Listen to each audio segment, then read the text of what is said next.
হরে কৃষ্ণ। শ্রী শ্রী গুরু গৌরাঙ্গ জয়তু জয় শিল প্রভু। হরে কৃষ্ণ শুধু ভক্ত সুজন। আজকে আমরা পাঠ করব শ্রীমদ্ ভগবদ গীতা, যথাযথ দ্বিতীয় অধ্যায় সাংখ্যযোগ, শ্লোক নাম্বার 64। তো তার আগে আমরা সংক্ষেপে মঙ্গলাচরণ পাঠ করব। ওম অজ্ঞানতিমিরান্ধস্য জ্ঞানাঞ্জন শলাকয়া চক্ষু উন্মিলিতং येन তস্मै শ্রী গুরবে নমঃ। শ্রী চৈতন্য মনোভীষ্টং স্থাপিতং येन ভূতলে স্বয়ং রূপ কদমহং তদপি স্বল্পদন্তিকম বন্দেহং শ্রীগুরুং শ্রীযুতপদকমলম। শ্রীগুরু বৈষ্ণবংশ শ্রীরূপং সাগ্রজাতং সগণলগ্নতং তং সজীবং সাদ্বৈতং সাবদিতং পরিজনসহিতং কৃষ্ণ চৈতন্য দেবম শ্রী রাধা কৃষ্ণ পাদন সহগণ ললিতা শ্রী বিশ্বকার্মিংসম। নময়ং বিষ্ণুপাদায় কৃষ্ণ পেষ্টায় ভূতলে শ্রীমতে জয় পতাকা স্বামিনী নামিনী। নমো আচার্য পাদায় নিতাই কৃপা প্রদায়িনী গৌর কথা দামোদায় নবগ্রাম তারিণী। নময়ং বিষ্ণুপাদায় কৃষ্ণ পেষ্টায় ভূতলে শ্রীমতে ভক্তিবেদান্ত স্বামিনী নামিনী। নমস্তে সরস্বতী দেবী গৌরবাণী প্রচারিণী নির্বিশেষ শূন্যবাদী প্রষ্টদেশ তারিণী। হে কৃষ্ণ করুণা সিন্ধু দীনবন্ধু জগৎপতি গোপেশ গোপিকান্ত রাধাকান্ত নমস্তুতে। তপ্ত কাঞ্চন গৌরাঙ্গী রাধে বৃন্দাবনেশ্বরী বৃষভানুসুতে দেবী প্রণমামি হরিপ্রিয়ে। নমো মহাবদনায় কৃষ্ণ প্রেম পদয়তে কৃষ্ণ কৃষ্ণ চৈতন্য নামে কৃতসে নমো নমো। নমো ব্রাহ্মণ দেবায় গো ব্রাহ্মণ হৃদয় চ জগদ্দিতায় কৃষ্ণায় গোবিন্দায় নমো নমো। পঞ্চাকল্পতরুভশ্চ কৃপা সিন্ধুভ্যেব চ পতিতানাং পাবনেভ্যো বৈষ্ণবেভ্যো নমো নমঃ। জয় শ্রীকৃষ্ণ চৈতন্য প্রভু নিত্যানন্দ শ্রী অদ্বৈত গদাধর শ্রীবাসাদি গৌর ভক্তবৃন্দ। হরে কৃষ্ণ কৃষ্ণ কৃষ্ণ হরে হরে হরে রাম রাম রাম হরে হরে। ওম নমো ভগবতে বাসুদেবায় ওম নমো ভগবতে বাসুদেবায় ওম নমো ভগবতে বাসুদেবায়। ওম হরি তচ্ছৎ ওম হরি তচ্ছৎ ওম হরি শ্রী শ্রী গুরু গৌরাঙ্গ জয়তু জয় শ্রী।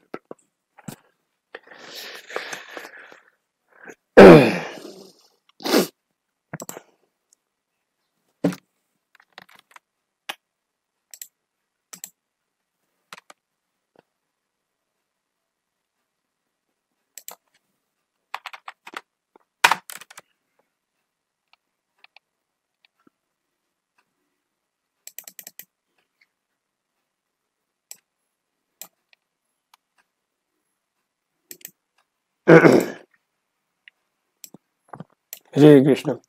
আমরা পাঠ করব শ্রীমদ্ ভগবদ গীতা, যথাযথ দ্বিতীয় অধ্যায় সাংখ্যযোগ, শ্লোক নাম্বার 64। রাগদেশ বিমুক্তৈতু বিষয়ান ইন্দ্রিয়ৈ চরণম আত্মাভূষৈ ভিদি আত্মা প্রসাদম অধিগচ্ছতি। রাগ, আসক্তি, দেশ বিদ্বেষ বিমুক্তই যিনি মুক্ত হয়েছেন, তো কিন্তু বিষয়ান ইন্দ্রিয় বিষয়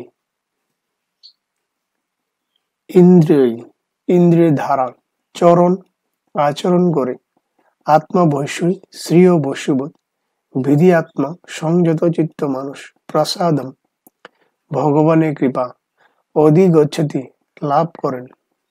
শ্রীকৃষ্ণ গীতার গান। অতএব রাগদেশ নাহি যার অতি মুক্ত সেবা হইয়াছে বিষয়ের গতি চিত্ত প্রসাদে সে হয় কৃষ্ণর অর্পিত মন বিষয় থাকিয়া তিনি জীবন উন্মুক্ত হন। অনুবাদ।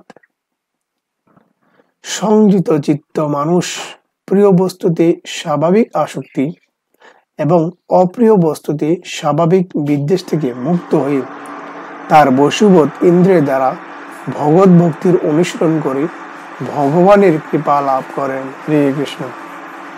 কি বলছেন? সংযত চিত্ত মানুষ প্রিয় বস্তুতে স্বাভাবিক আসক্তি এবং অপ্রিয় বস্তুতে স্বাভাবিক বিদ্বেষ থেকে মুক্ত হয়ে তার বশীভূত ইন্দ্রিয়ের দ্বারা ভগবদ্ভক্তির অনুসরণ করে ভগবানের কৃপা লাভ করেন।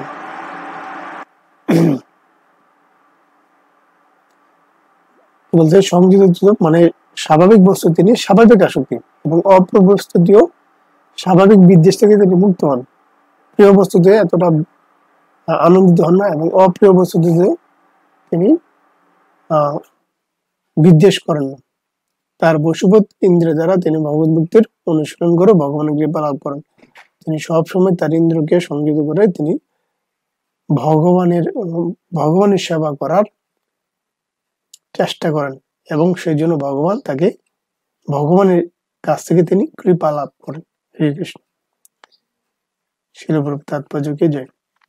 ইতিপূর্বে ব্যাখ্যা করা হয়েছে যে অষ্টাঙ্গ যোগ, হঠ যোগ আদি কৃত্রিম উপায়ে সাময়িকভাবে ইন্দ্রিয়গুলোকে সংযত করা সম্ভব হলেও ভগবানের সেবায় তাদের নিযুক্ত না করলে প্রতি মুহূর্তে মায়ার দ্বারা মোহাচ্ছন্ন হয়ে পড়ার সম্ভাবনা থাকে।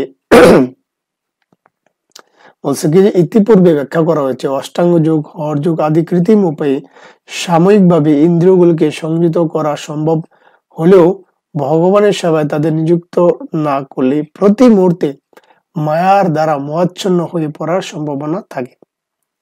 অনেক সময় ভগবানের ভক্তকে আপাত দৃষ্টিতে ইন্দ্রিয়াসক্ত বলে মনে হলেও ভগবানের প্রতি নির্মল ভক্তি লাভ করার ফলে ইন্দ্রিয় পরায়ণ কার্যকলাপের প্রতি তার আর কোনো আসক্তি থাকে না।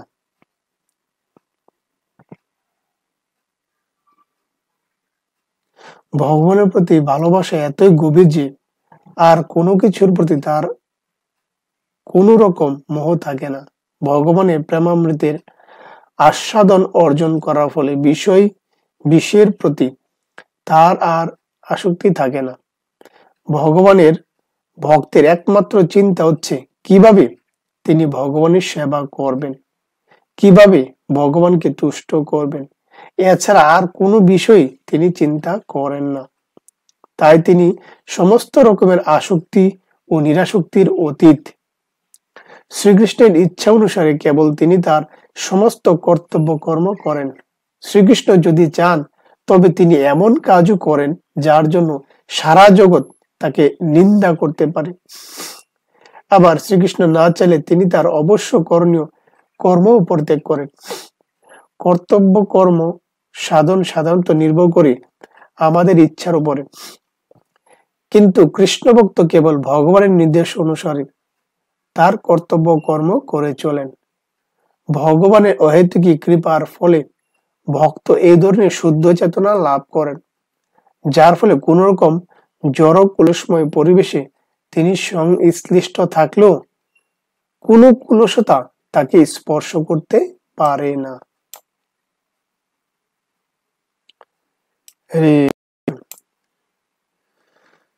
তো এখানে এই শ্লোক থেকে আমরা বুঝতে পারলাম যে ভগবান এখানে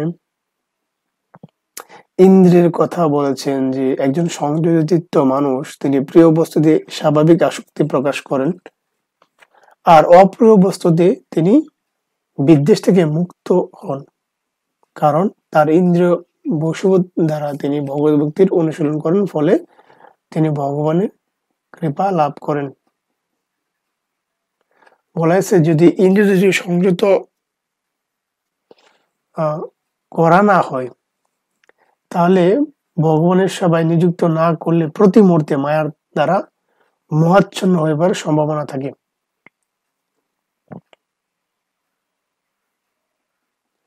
তো এখানে বলা হয়েছে যে ভক্তরা অনেক সময় দেখে যে ইন্দ্রিয়াসক্ত বলেও মনে হয়, ভক্তরা ইন্দ্রিয়াসক্ত মনে হয়, কিন্তু তিনি ভগবানের প্রতি নির্মল ভক্তি লাভ করার ফলে সে ভগবানের সেবায় নিযুক্ত হওয়ার ফলে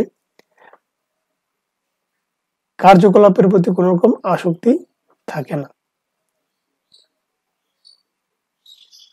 এখানে এটাই বলেছে যে ভগবানের প্রেমামৃতের আস্বাদন অর্জন করা হলে বিষয়ের প্রতি আর আসক্তি থাকে না। তো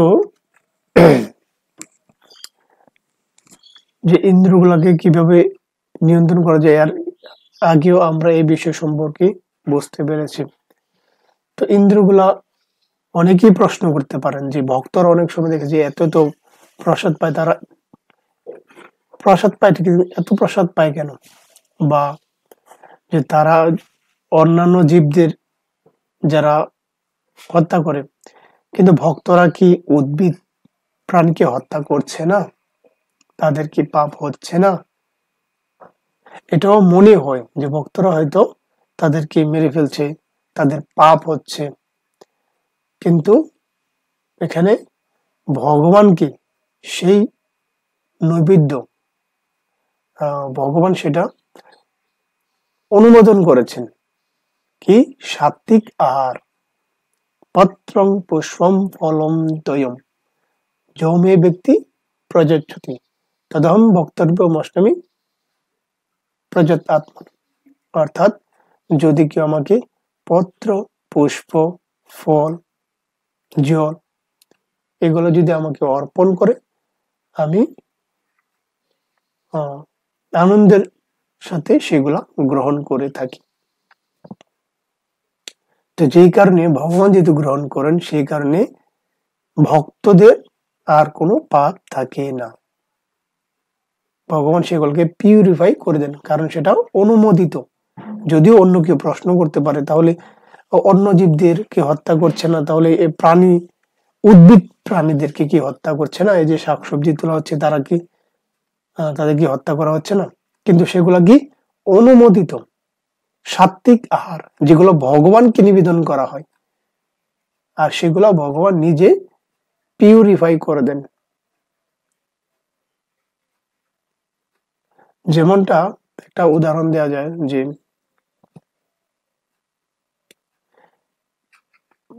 সেনাবাহিনী যে কমান্ডো থাকে, যদি দেশে কোনো যুদ্ধ লেগে যায়, তখন কিন্তু তারাই আগে থাকবে সেনাবাহিনীদের ক্ষেত্রে। তো কমান্ডো যখন কোনো দেশে যদি যুদ্ধ লাগে, অপর দেশ এই দেশে আক্রমণ করবে, তখন কমান্ডো যদি তাকে নির্দেশ দেয় যে তোমরা সবাইকে, যারা বিপক্ষে আছে সবাইকে তোমরা হত্যা করো, তখন সেই সেনাবাহিনী যারা আছে সবাই তাদেরকে হত্যা করবে।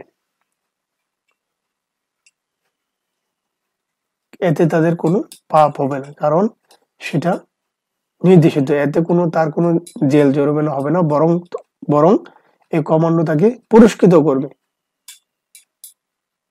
কারণ সে তাদেরকে হত্যা করে দেশকে রক্ষা করেছে।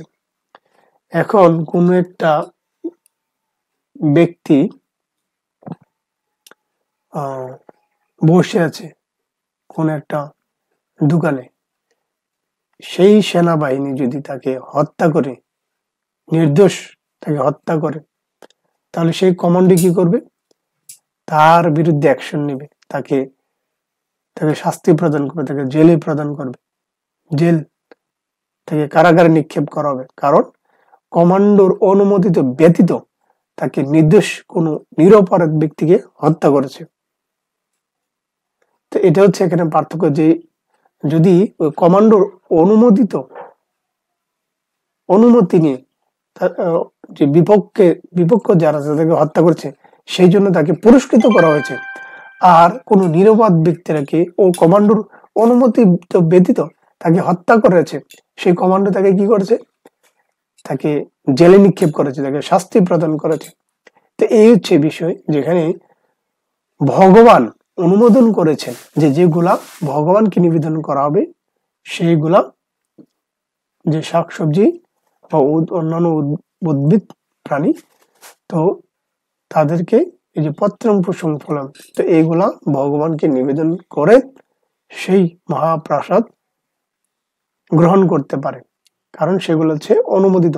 কিন্তু এর বাইরে যা আছে, ভগবান যেগুলো অনুমোদন করেনি, সেগুলো হচ্ছে পাপ, এবং সেগুলো পাপই বক্ষণ করা হয়, এবং সেই জন্য তাকে শাস্তি বা দণ্ড দেওয়া হবে, এবং তাকে নরকে যেতে হবে। সেখানে শাস্তি দেওয়া হয়, এটা ভগবানের আইন।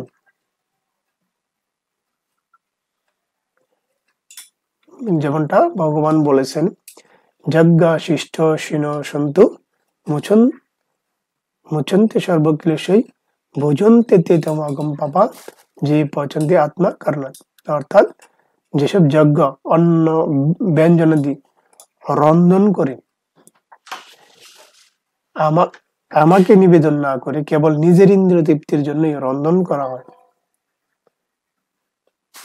সে তখন ঘরে পাপী, সে হচ্ছে একটা চোর, এবং সে ঘরে পাপী ভক্ষণ করে।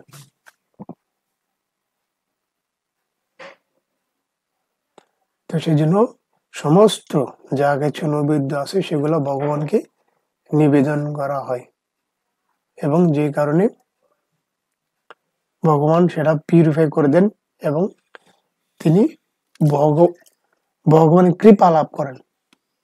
কিভাবে না, ভগবানকে ভগবত ভক্তির অনুশীলন করার কারণে। এটা হচ্ছে ভগবানের প্রতি ভালোবাসা। এবং তিনি এই অমৃত লাভ করেন। আর যারা কেবল নিজের ইন্দ্রিয় তৃপ্তি ভক্ষণ করেন তারা বিষ ভক্ষণ করেন। তো এইভাবে ভগবানের অহেতুকী কৃপার ফলে ভক্তগণ শুদ্ধ চেতনা লাভ করেন এবং কোন রকম জড় কুলস থাকে না, কোন কুলসও তাকে স্পর্শ করতে পারে না। এভাবেই ভক্তরা ইন্দ্রকে নিয়ন্ত্রণ করে বশীভূত করে ভগবত ভক্তির অনুশীলন করেন। হরে কৃষ্ণ। তো আজকে এ পর্যন্তই, আমরা পরবর্তীতে নতুন শ্লোকটি পাঠ করব। হরে কৃষ্ণ। পাঞ্চাকল্পতরুভ্যশ্চ কৃপা সিন্ধুভ্যশ্চ পতিতানাং পাবনেভ্যো বৈষ্ণবেভ্যো।